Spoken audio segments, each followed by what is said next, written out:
안녕하세요. 시와 마음의 이광재입니다. 이번 시간에는 시 창작에 이르는 과정 혹은 단계에 대해서 이야기해 보려고 합니다.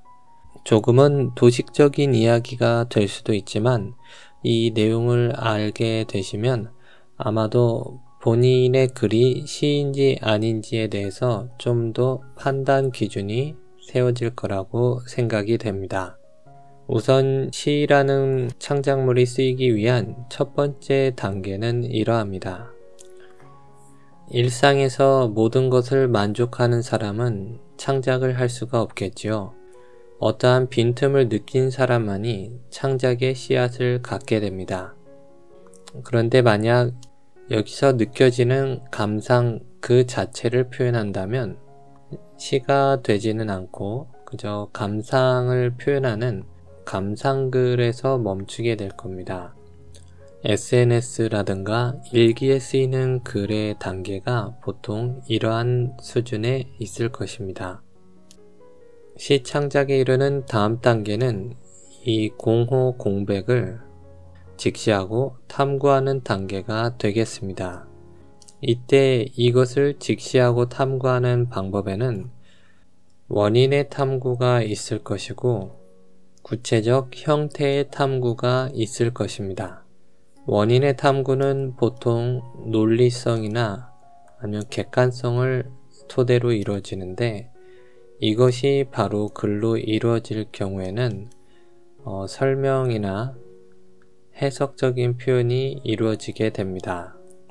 여기서도 시를 이루기는 할 수 있겠지만 보통은 철학이나 과학의 글이 쓰이는 단계라고 할 것입니다. 어떤 것이 정말로 시로 쓰였다라고 하기 위해서는 이 공호 공백의 구체적인 형태를 탐구하는 과정이 필요할 겁니다. 이 과정은 논리 객관이 분명 필요하기는 하지만 이것만으로 이루어지진 않고 직관과 주관적인 상상력이 바탕이 됩니다. 이때야 비로소 어떤 것을 사실로서 전달하기보다 진실을 전달하기 위한 변용을 용인하는 단계에 이르게 됩니다. 두 번째 단계까지는 없는 일에 대해서 말하지 못하고 비틀거나 돌려서 표현하는 일에 대해서 그다지 주의를 기울이지 않는 단계입니다. 어떠한 전달 내용이 있을 때 이 전달 내용에 이르는 과정이 일자에 가까울수록 문학 이전의 단계를 할 것이고 문학적 단계일수록 목표에 이르는 글의 표현 방식은 가능한 한 직선에서 멀어지게 될 것입니다.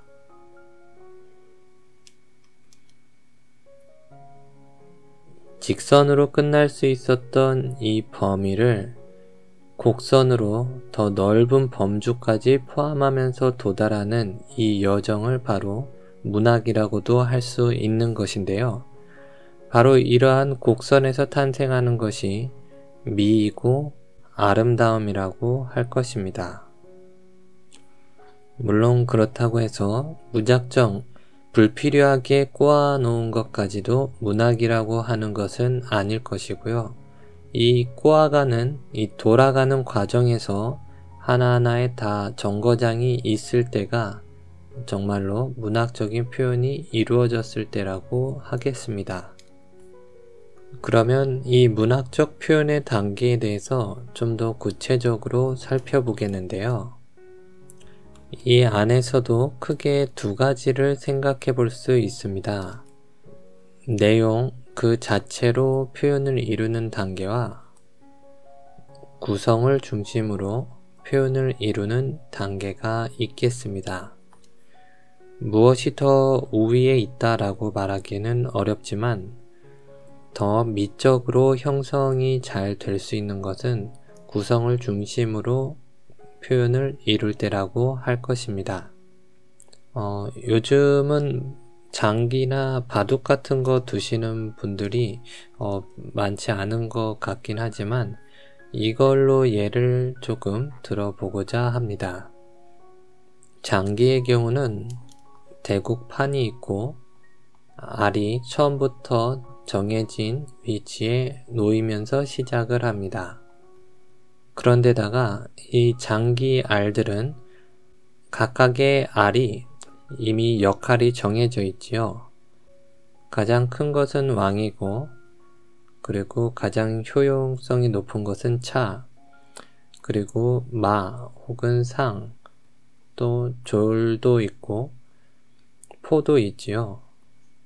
그 반면 바둑에서는 판 위에 돌을 먼저 다 깔고 시작하지 않고 한 수 한 수를 들 때마다 똑같은 돌을 두게 됩니다. 단지 차이가 있다면 상대편과 내가 다른 색깔의 바둑알을 둔다는 것 뿐이겠지요. 그런 점에서 장기에서는 왕을 잃으면 게임이 끝나고 차를 잃어도 게임에서 크게 불리하게 되지만 바둑에서는 알 하나하나가 가진 값어치는 이 알 자체에서 결정되지 않고 여기 판 위에서 어디에 놓였느냐에 따라서 그 바둑알의 가치가 결정됩니다. 물론 장기 또한 어떤 알이 어느 자리에 있냐에 따라서 그 가치가 달라지는 것은 당연한 일이겠지요.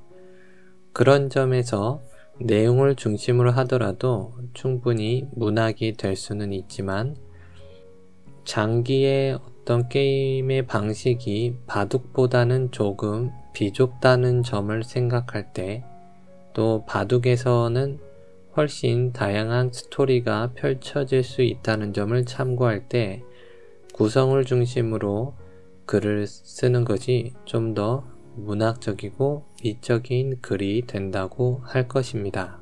구성을 중심으로 한다는 것은 단어의 성격을 인지는 하지만 단어 그 자체에는 의지하지 않는 경우라고 할 겁니다.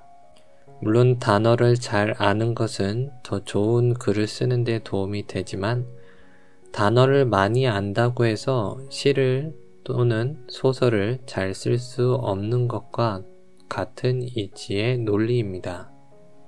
문학이 이루어지는 지점은 바둑알이 어디에 놓여서 어떠한 대국을 펼쳐가느냐 하는 과정을 글 속에서 포함했을 때를 이른다고 할 것입니다. 이것이 무엇을 위한 것이냐에 따라서 또 몇 가지 이야기를 해볼 수 있습니다. 우선 첫 번째로 이익을 위해서 이러한 대국을 펼쳤다면 그 글이 문학일 수는 있지만 문학적 효과를 활용한 마케팅이라고 할 것입니다. 그래서 이익을 위해서 이러한 대국을 펼치는 사람은 마케터라고 할 것입니다. 카피라이터들 같은 경우도 어떤 상업적 글쓰기를 하니까 또 이에 포함될 수도 있겠지요. 그리고 개인의 사적 만족을 위해서 이러한 대국을 펼치는 사람들도 있는데요. 이러한 분들이 쓰는 문학의 경우는 어떤 장르 문학으로 치우칠 확률이 높고 취향 문학으로 조금 매니악한 독자층을 형성하기 쉬울 것입니다. 한편으로는 대중적 취향에 적중해서 유행 문학이 이루어질 수도 있다고 할 것입니다. 개인의 만족을 위해서 쓰는 것이 나쁜 것은 아니기 때문에 이 단계에 있다고 해서 문학이 성립하지 않는 것은 아니라고 하겠습니다. 다만 얼마나 더 개인 사적인 만족을 목표로 하냐에 따라서 어떤 대중 전체의 유행을 이끄는 문학이 되느냐 아니면은 극소수를 위한 취향 문학이 되느냐 이러한 차이는 있다고 할 것입니다. 그 다음으로 이야기해 볼 수 있는 것은 개인적인 이유도 아니고 그렇다고 해서 공적인 이유도 아닌 그냥 본인의 그 공허 공백의 본질 자체를 발굴하는 데 목적을 두고 쓰이는 글도 있겠습니다. 이러한 방식으로 쓰인 글들이 보편문학으로 이룰 수 있고 진정 순수문학이라고 또 할 수 있겠습니다. 만약 앞으로의 미래에 고전이 또 하나 탄생한다면 바로 이러한 방식에서 쓰인 글이어야만 새로운 고전을 형성할 수 있을 겁니다. 시라는 것은 분명히 인위적인 표현물입니다. 어떤 것을 그 자체로 드러내는 것은 그것이 가진 진실성과 무관하게 시가 아니라 감상이나 고백입니다. 시라는 것은 무엇을 표현할 것인가에 대해서도 고민해야 되지만 어떻게 표현할 것인가에서도 충분히 고민해야 합니다. 무엇을 표현할지가 가장 우선돼야 하지만 이 단계에서 쓰인 글들은 시라는 장르까지는 이르지 못하는 것입니다. 시가 진정 이루어지는 단계는 이 어떻게에서 이루어지고 이 어떻게라는 것에 커다란 기준이 있다면 시를 쓰는 사람이 이 표현하고자 하는 바에 대한 직관적, 주관적 형태를 드러내는 일이라고 할 것입니다. 문학에 이르지 못하는 대표적인 원인 중 하나는 이 직관적이고 주관적으로 이루어져야 하는 일에 대해서 논리와 객관의 틀을 벗어나지 못하는 데에서 발생한다고 할 것입니다. 직관적이고 주관적인 데에서 개인이 가진 상상력이 발생할 수 있는데 이 개인의 상상력의 모양이 드러나지 않는다면 별로 미적인 가치는 떨어지게 됩니다. 문학은 이미 아는 것을 말하기 위한 글이 아니라 이미 안다고 여겨지는 것들에 대하여 최대한 다양한 모습을 보여줄 수 있어야 하기 때문에 그 개인이 가진 상상력이 발휘되지 않는다면 그 글의 좋고 나쁨을 떠나서 문학에 이를 수가 없게 되는 셈인 겁니다.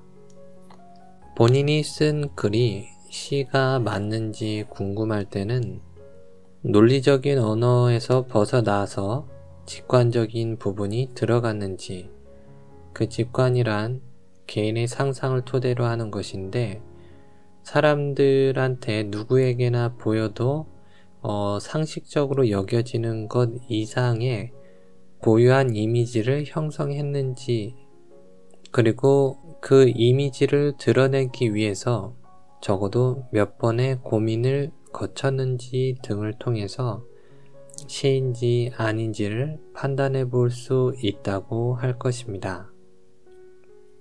납득할 만한 그리고 체험할 만한 이미지를 형성한 시가 시로서의 자질을 잘 갖춘 시가 된다고 할 것입니다. 저 또한 어떤 글을 쓰려고 할 때 쉽게 감상에 빠져서 그 자체에 대해서만 혼잣말을 하게 될 때가 있습니다. 그러나 이렇게 쓰였을 때는 뭔가 마음을 해소하는 느낌은 쉽게 가질 수 있지만 어떤 창작물로 이르지는 못하게 된다는 것을 스스로도 경계하고 있습니다. 어떠한 감상이 이루어졌을 때 그 감상의 형태와 이미지를 어떻게 드러낼 수 있을까 고민하는 과정을 거쳤을 때 좀 더 뿌듯한 글이 쓰이는 것을 느꼈습니다.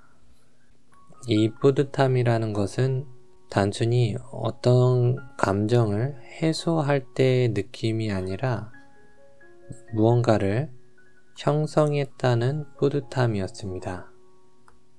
문학을 하고자 한다면 어떤 것을 단순히 풀기 위한 게 아니라 어떤 것을 통해서 또다시 형성하고자 하는 마음이 있어야 하는 것이라고 마무리 지을 수 있겠습니다.